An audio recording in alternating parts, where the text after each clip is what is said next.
ಕೀರ್ತಿಶಾಲಿಯಾಗು ಕುಮಾರ. ಹೇಳು. ಬಾ, ಕುಳಿತು. ರಾಮಚಂದ್ರ, ಮಹರ್ಷಿ ವಿಶ್ವಾಮಿತ್ರರೊಡನೆ ನಿನ್ನನ್ನು ಕಳುಹಿಸುವಾಗ ಇದ್ದಂತಹ ಆತಂಕ ನಂತರ ನಡೆದ ಘಟನೆಗಳಿಂದ ದೂರವಾಗಿ ನನಗೆ ಮಹದಾನಂದವನ್ನುಂಟು ಮಾಡಿದೆ. ಆದರೂ ಮಹರ್ಷಿಗಳೊಡನೆ ನಿನ್ನನ್ನು ಕಳುಹಿಸಲು ಒಪ್ಪದೆ ನಿನ್ನ ಕೀರ್ತಿಗೆ ನಾನೇ ಭಂಗ ಉಂಟು ಮಾಡಿದನೋ ಏನೋ ಎಂಬ ಆತಂಕ ನನ್ನನ್ನು ಕಾಡುತ್ತಿದೆ.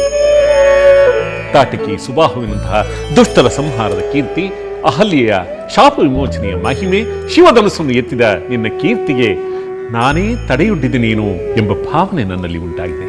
ತಂದೆ, ಈ ಎಲ್ಲ ಕಾರ್ಯಗಳಲ್ಲಿಯೂ ನಿಮ್ಮ ಪ್ರೇಮ ಆಶೀರ್ವಾದವೇ ನನ್ನ ಶ್ರೀರಕ್ಷೆ.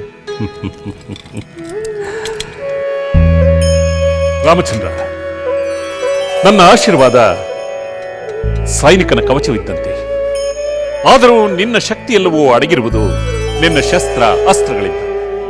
ನಿನ್ನ ಧನುಸ್ಸಿನಿಂದ ಬಿಟ್ಟಂತಹ ಬಾಣವು ಹೇಗೆ ಏಕಾಂಗಿಯಾಗಿ ತನ್ನ ಗುರಿಯನ್ನು ತಲುಪುತ್ತದೆಯೋ ಹಾಗೆಯೇ ಅಯೋಧ್ಯೆಯಿಂದ ನೀನು ಹೊರಟು ನಿನ್ನ ಕರ್ತವ್ಯದಲ್ಲಿ ನೀನು ಜಯಶಾಲಿಯಾಗಿ.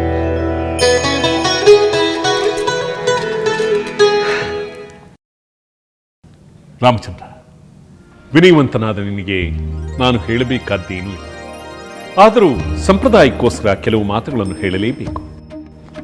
ತಂದೆ, ಜಲವು ಎಲ್ಲರಿಗೂ ಪ್ರಾಪ್ತವಾಗುತ್ತದೆ.